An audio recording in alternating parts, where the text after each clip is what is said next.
Hello there, you're now with me, Henigui, and this is TVS News at 5. Let's dive into today's topic. Over 27 million worth of confiscated goods were recorded by the General Operations Force Sarawak Brigade for the first half of 2021. GOF Sarawak Brigade Commander Senior Assistant Commissioner Saini Bongkek revealed that the confiscation were made in 229 raids, as well as involved 754 arrests and deportation of illegal immigrants.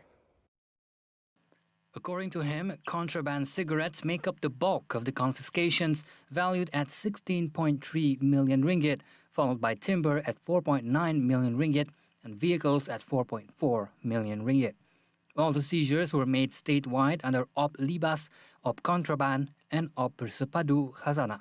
In other developments, 128 local men and 21 local women worked as transporters, 137 foreign men and 32 foreign women were arrested, while 367 men and 69 women were deported to their country of origin, Indonesia.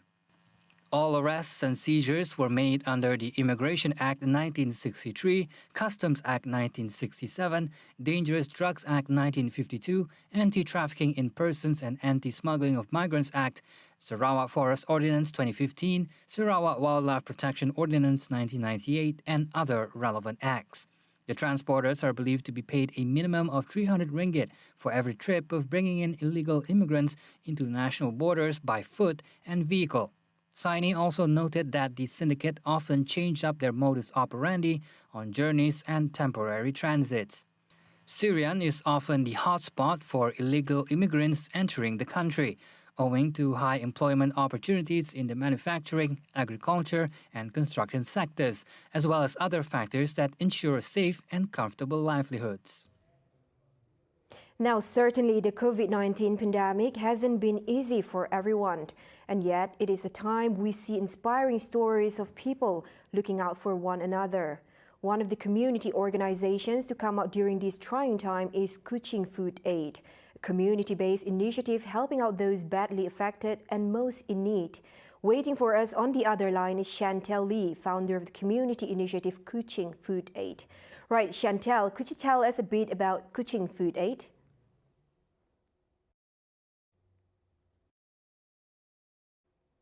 So in October of last year, during one of our first MCOs for me personally, being in Kuching, I just started a community-led initiative using Instagram. A lot of charities and NGOs in Kuching at that time had lost all of their funding because the way that people fundraise before would have been through events, and no one was really giving to these charities anymore. People kind of just stayed at home and tried to protect themselves, and they kind of forgot about all of the great work that the NGOs and charities were doing to help the less fortunate in Kuching. I actually was contacted through Instagram to help a few families, and it started really, really small. And I used my own money at the start, and then I put it out on Instagram. I really just shared my story of what I had seen in my own community, and I put it out to my followers on Instagram. If they wanted to help, I said, listen, if you want to, just do it as an IOU and put money into this account, and then I will, I'll do the food and I'll deal with the money later on. And it started really small from that. And what happened was the formation of Kuching Food Aid, because I realized that I had to take it away from my personal, acts of kindness and find a way for people outside of my community to help, because the money really in Kuching was too small. I wanted to break out, and people from KL, Sydney, Singapore, America, Malaysians who are overseas that could see their fellow countrymen needing help, they were able to use Instagram and social media to funnel their money back into communities that needed aid. And people liked the transparency because I was showing how we were doing it. And why we were different was that I was partnering with existing supermarkets in Sarawak. So communities can buy aid directly in supermarkets, and people can actually donate their money directly to the supermarkets, and they pack the aid so that volunteers can collect it and send it to families in need. And we needed to think of this way because with COVID, people can't go out as easily and they can't group together. And we needed to find a way for aid to keep flowing regardless of the lockdowns, whether we had them or we didn't. And the supermarkets have been really the key reason why we're able to move aid at the scale that we are at the moment. And now that the white movement is getting more traction on social media, do you think the work of Kuching Food Aid is getting more pertinent? I think that social media has enabled people to really share what's happening in their communities. Everyone has a smartphone, they can show what's happening. And I think the White Flag movement is an answer to the fact that the way that we fundraise has had to change during this pandemic. And I think it's a wonderful thing because the more people know about what's happening, the better. And people say, the government should be helping, but I think our community should be helping each other as well. And Kuching Food Aid, really, what we do is we go to areas where government aid has fallen short. There are people who are undocumented. There are people who don't have ICs that need aid. And I think the White Flag movement has made it a visual for families to be able to say, I need help and I don't know how to apply for help the traditional way. And I think it's a wonderful thing. And what is the most memorable story so far that made Kuching Food Aid's effort worthwhile? I think it was for me the very first volunteer that I went out with, Rajna Noor. She took me under her wing and she took me to places that I didn't even know existed in Kuching, and they were not far from where I lived. And I think that for me, once I got out on the road and I got to meet these families and see where they're living and their conditions, I think that's what it is for me. It was when I met them for the first time and realized that they weren't far that touched me. But obviously there was one family that asked for condensed milk, and that was really an eye-opener to how bad the situation was. She wanted condensed milk for her child because she said, even if I give her milk powder, once that runs out, she'll still have to go back to the condensed milk. And that was a real, shake to say, you know what, there are so many families out there that are substituting for their children because they don't have enough money to buy milk, let alone food. And lastly, how can individuals get involved? Right now, funds will always be the best way. So putting money into our association fund enables us to buy aid in rural supermarkets. Our food aid boxes are stocked in lots of supermarkets, and you can see it on our Kuching Food Aid on Instagram and Facebook of all the stockists where you can buy aid directly. And I think donors do love donating directly to supermarkets because it's very transparent. They know that their money is going directly to food. And you can follow your aid on our Instagram page because we show where the aid is and when it gets to the other side. And I think people love seeing that their aid is being moved. And we make it a big effort on Kuching Food Aid to use social media to show. We always cover the faces of the families that the food gets to, but we are using transparency through social media. And I think that resonates with a lot of donors out there because there are still a lot of shonky and unfortunately bad situations with aid as well, where aid doesn't make it to families. And you see that, going on virally through Facebook and Instagram too, and it sort of disheartens a lot of people to not want to help. But I want you to know that with Kuching Food Aid, we are really, using your money in the best way that we can. And there you have it. And once again, thank you for your time, Chantel. We will be right back after a short commercial break.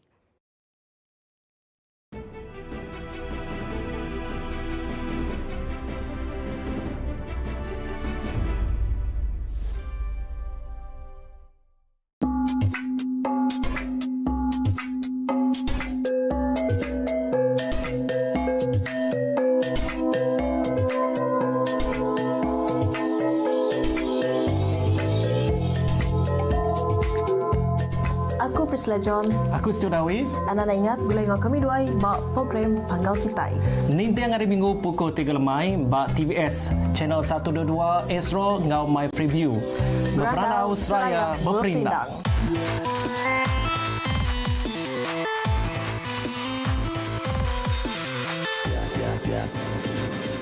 Hello everyone, I'm Iki. Guess what? Rhythm Borneo will be back for its brand new season. So be sure to check out new episodes of Rhythm Borneo every Saturday, 3 p.m. only on TVS channel 122 Astro as well as My TV. See you guys there.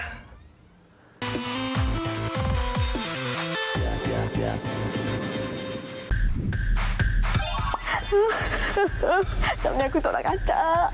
Sebab dia kacak. Betul. Ha, nak Elia makeover anda? Boleh. Elia dan tim akan makeover anda. Jadi jangan lupa saksikan Hias di Astro 122 dan My Preview. Tim? in. Elia belum lagi makeover.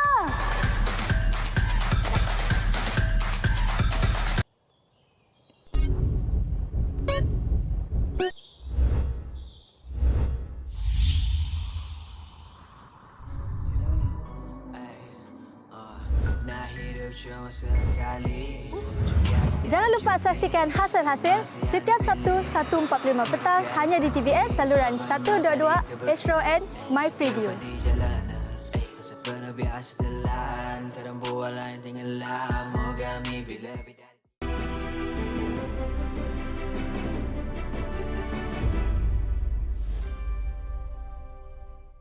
Hello there and welcome back. Now continuing on with another story of the community showing up to assist those in need. Supermarkets in Semarang area also joining hand in hand distribute necessities to folks in Semarang.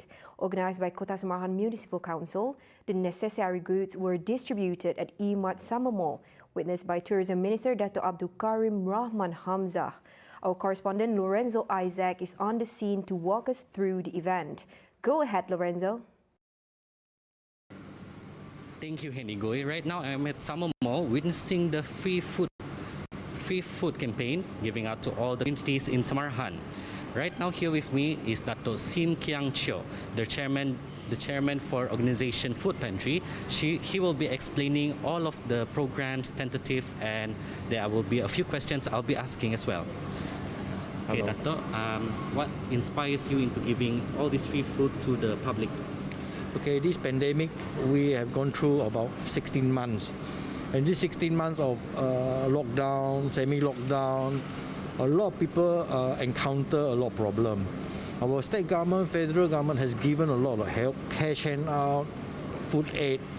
But there are still people that have been left out, like what we say, fell off the gaps, as I say. So what we try to do is that we try to fill in this gap. Those people that usually daily paid or just lost a job, so they got my problem getting food. So we are here to provide this assistance. My past experience is that I did this similar meal aid with Shida, and I found that a lot of people really need this help, especially in this third lockdown, where a lot of people's saving is gone, has run out of saving because of the over a long duration of this lockdown. So this is the idea of the community pantry, where we get all the big supermarket that's doing well, and they are here on a volunteer basis, and they want to assist the local community. And the idea is that usually these people are they were their customer, and now they are having this problem. So I thought maybe supermarket can help them during this bad time, and when the time is good, they become their customer again. That is the whole concept of the community pantry. And we, as you said, kita jaga kita lah. This is the idea of the slogan. And we also hope that we will create a wave, a movement in Sarawak. I hope that everybody will take this up and start to help each other. Those, especially those there are a lot of people who needs the help now. Okay. How do you able to sustain the business because you're giving free food? How do you able to sustain business in supermarkets? We started this community pantry by a simple phone call to all these to this supermarket, and we asked them, would you want to come in and join in the program? Since the lockdown, we moved from MCO to recovery plan, and it looks like it's not going to finish at 28. So it looks like there's an indefinite time. So I thought maybe it's time that all these supermarket can help out with this program on the volunteer basis. So the idea was, it still is that every day at 3 p.m. the supermarket can give up at least 30 bungkusan food aid to anybody that queues up who asks for the help. And with that, we slowly shows the way that maybe all will come in with more food aid. Some supermarket are very big, the big chain what is 30 packs to them is not very much. Yes, to a small corner sundry shop, yes, it's heavy. But we are here today, Imat. Yesterday they did about 30. Today we say, can you do 100? They quite easily can do 100. So it's up to the size of the supermarket. It's also up to the supermarket generosity. Okay, it's all on volunteer basis. Is there any future plans for this pantry community? Okay, this community pantries, I think is an idea that we can continue post-pandemic because it's a supermarket are all in urban area, and they're usually urban poor. This idea in a normal time can be carried out by maybe by weekly rather than daily. They can carry out by asking the general public to donate by buying food and put into the community pantry, and they give up at a certain time. And I also like to share this very important point. At 3 p.m., this community pantry they all give up at the same time, 3 p.m. Because we don't want the opportunists to go around supermarkets and collect. Say you start 11, 12, 1, 2. This guy just go around 2 or 3 supermarkets. He don't have to work. So we do not want to do that. So it's a coordinated, synchronized give out. So everybody that really needs the help, they queue up, they definitely will get one, at least a food pack, food aid. That's the idea. And I hope TVS, mass media help me to spread this message. And I hope that it's 3 p.m. And why 3 p.m.? Those who no job, usually at 3 p.m. they can come out and queue. Those who job 3 p.m. they are working, so they cannot come out for the food aid. So that's how we eliminate those doesn't need the food aid. But at this time, pandemic, everybody no job, everybody can queue. That's the idea. Okay? All right, thank you. Humanity is at display. I'm Lorenzo Isaac with videographer Aziz Soleh, TVS. We return to the studio with Handy Gui. And that wraps up the 5 p.m. English news on TVS. With that, I'm Handy Gui and have a pleasant day.